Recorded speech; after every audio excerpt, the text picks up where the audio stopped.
ዋይቢኤስ እና የረቂቅ መንጋዎች ከቴሌግራም ቀፏቸው ላይ ተነስተው የኔ ቲክቶክ አካውንት ላይ እያረፉ ነው። ከዚህ በተጨማሪ ወልደ ጊዮርጊስ ይልቃል ቢተው የተባለው ሰውዬ ዛሬ የሆነ ዝባዝንኬ አውርቷል። እቺ ዝባዝንኬ ጠቅለል አርጋ ስትቀመጥ በአፕሊኬሽን እመጣለሁ ጊዜ ስጡኝ የምትል ነች። እንዴት ልንገራችሁ? እንዴት አድርጌ ላስረዳችሁ? ይወላችሁ በመጀመሪያ ደረጃ ዋይቢኤስም ሆነ ረቂቅ ፕራይቬት ሊሚትድ ካምፓኒ ናቸው። እነሱ ምንድነው ከእናንተ ጋር የተዋዋሉት ውል ምንድነው የሚለው? ውሉን አንብቡት። ምርቶቻችንን ትሸጣላችሁ ከትርፉ ትካፈላላችሁ ነው የሚለው አይደል? አግሪመንቱ ምንድን ያደረጉት ግን? እጃችሁ ላይ ያለውን ቼክ መጀመሪያ እዩት እስቲ። ምንድን ነው የሚለው? ከሰጠኝ ፕሪንሲፓል ላይ የ120% ኢንተረስት ልስጥህ ነው የሚለው። እንደዛ እኮ ነው እያለ ያለው። ይሄ ብድር መሆኑን ይነግረናል።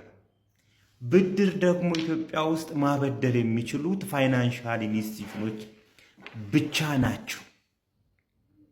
ባንክ፣ ብድርና ቁጠባና ሳኮ ብቻ ናቸው። ከዚህ ውጪ ያሉት የብድር በዚህ ኢንተረስት ሬት በለዘውም በ120 ኢንተረስት ሬት ይሄ ምን ያደርገዋል? ወንጀል ያደርገዋል። አራጣ ያደርገዋል። ሼር ነው የሸጥኩላቸው ካለ ፕራይቬት ሊሚትድ ካምፓኒ ነው። ስለዚህ ሼር መሸጥ ከፈለግ ካምፓኒውን ቀይሮት በምን መዋዕለ ንዋይ ነው የሚባለው፣ በዛ ነው መሸጥ ያለበት። ይህም ወንጀል ያደርገዋል ነው። ሌላው ማስረጃ ልንገራችሁ፣ ታስቡበት። አገር ለቁን እናቱን አባቱን እህቱን አስቀድሞ ወደ ዱባይ ይዞ ሄደ። እዛ አካባቢ ያሉ የቅርብ ሰዎች በተለያዩ ኢትዮጵያ ከተሞች እንዲሸሹ አደረገ። ረቂቅ እንኳን ይሻላሉ እኮ ዋይቢኤስ አካውንቱ ላይ የተቻለውን ያህል አወጣ። ይሄ እንደሚመለስ አይነግረንም። እንደሚመለስ መረጃ አይሆንም።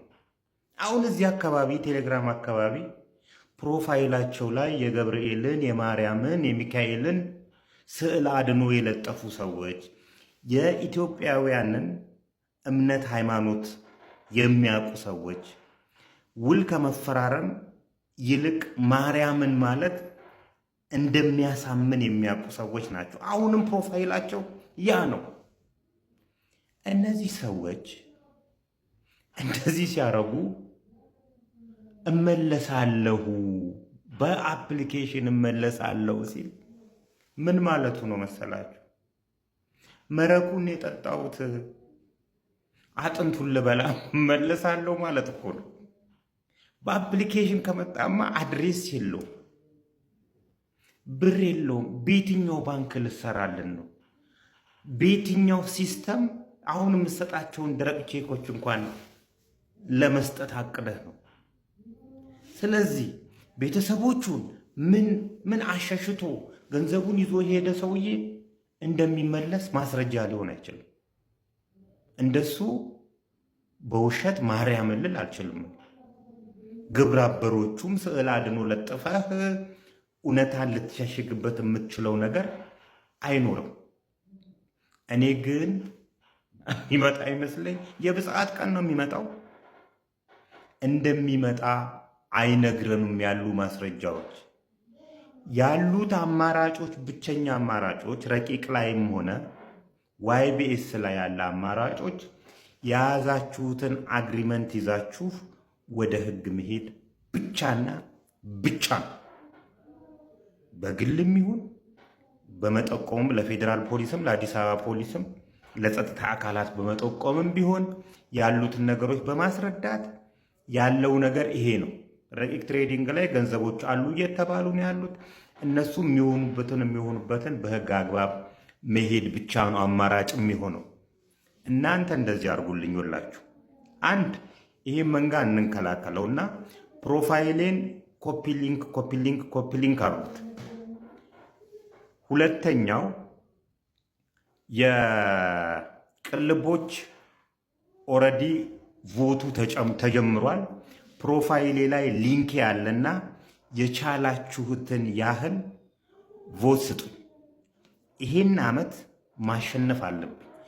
ድል የኔ ነው መሆን ያለባት። እንደነ ከቤት ስወጣ ባይዞ ሌባ ላባረር እንጂ ልሮጥለት ስላልሆነ እንኳን ለነ ወልደ ጊዮርጊስ አይደለም ለማንም የምንቀሳቀስ ከእውነት ጋር የተሰለፋችሁ ሰዎች ምረጡኝ። አካውንቴን ኮፒ ሊንክ አድርጉት። የኔን ገንዘብ እንኳን ሰጥቼው ባቃጥለውም አያልቅም አለ ወልደ ጊዮርጊስ ይልቃል ቢተው። እውነቱን ነው። በ1903 ቻርለስ ፖንዚ ከጣሊያን ተነስቶ አሜሪካ ገባ። አሜሪካ እንደገባ ቶሎ የሚበለጽግበትን መንገድ ሲፈልግ የቴምብር ንግድ ሆኖ አገኘው። አንድ አገር ላይ ውድ የሆነ ቴምብር ሌላ አገር ላይ ርካሽ ነው። ስለዚህ አውሮፓ ላይ ርካሽ የሆነ ቴምብር አሜሪካ ውድ ነውና ብሎ ንግድ ፍቃድ አወጣ። ኑና ሼርሆልደሮች ተመዝገቡ፣ በ45 ቀን 50% ሼራችሁን፣ በ90 ቀን የ100% ትርፍ እሰጣችኋለሁ ብሎ አስመዘገበ። የዛሬ 123 ዓመት ነው የምላችሁ። ቻርለስ ፖንዚ አዳዲሶቹን ተመዝጋቢዎች የሚከፍሉትን ብር ለነባሮቹ ትርፍ እያደረገ እየሰጠ ታማኝነትን እያገኘ እየሰፋ ሄደ። ነገር ግን በጊዜው የነበረው ሲስተም ማኑዋል ስለሆነ መቆጣጠር ተሳነው። በዛ ላይ እንዲህ የሚል ጋዜጠኛ ላከበት። የአንተ ሼር ዓለም ላይ ከተታተሙ ቴምብሮች ይበልጣል። ለዚህ ምክንያትህ ምንድነው ብሎ ጠየቀው። ለዚህ መልስ ሊመልስለት አልቻለም። በጊዜው ፖንዚ ሲስተሙ እየፈረሰበት ስለነበረ ሼር ሆልደሮች ሰላማዊ ሰልፍ ወጡ። በዚህም የአሜሪካን ሴንትራል ኢንተለጀንስ ምርመራ ጀመረበትና አንዲትም ቴምብር ሸጦ እንደማያውቅ አንዲትም ቴምብር ገዝቶ እንደማያውቅ አረጋገጠና ይዞ አሰረው። እስሩን ጨርሶ ወደ ጣሊያን ተመለሰ። ከዛም ወደ ብራዚል ሄዶ ብራዚል ላይ አረፈ። ዛሬ ድረስ በስሙ የሚጠራ ፖንዚ ስካም የሚባል የማጭበርበሪያ ዘዴ አለ። የኛዎቹ ቻርለስ ፖንዚዎች ፖንዚ በ1903 የጀመራትን ዛሬ አፕግሬድ አደረጓትና ቲማቲምና ሽንኩርት እንሸጣለን ብለው ፍቃድ አወጡ። 120% ኢንተረስት እንሰጣችኋለን፣ ከባንክ 6-10 ጊዜ እጥፍ እንሰጣችኋለንና ኑ ተመዝገቡ አሉ። ህብረተሰቡ ተመዘገቡ። እየተመዘገቡ አዳዲሶቹን ተመዝጋቢዎች የሚከፍሉትን ብር ለነባሮቹ ትርፍ እያደረጉ እየከፈሉ ታማኝነትን እያተረፉ ከአቅም በላይ ብር በተለይ ረቂቅ ከአቅም በላይ ብር እያመረተ መጣ። ይሄም አንኮንትሮለብል ሆነበት፣ መቆጣጠር ተሳነው። በዚህ ጊዜ ሀገር ለቆ መጥፋት ነውና ሀገር ለቀው ጠፉ። ለመሰረቅ እንኳን የዛሬ 123 ዓመት ወደ ኋላ ቻርለስ ፖንዚ የፈጠራትን ሲስተም ነው ተጠቅሞ እንትን የሚሉን 123 ዓመት ወደ ኋላ ይቀርን እና ማሰብ የተሳነን ሰዎች መሆናችንን በዚህ አጋጣሚ የተጨበረበሩ ሰዎችን አይተን መመስከር እንችላለን። መቆጣጠር ሲያቅተው አፕሊኬሽን መሰርታለሁ አለን። ዛሬም ያምኑታል የኛ ሰው።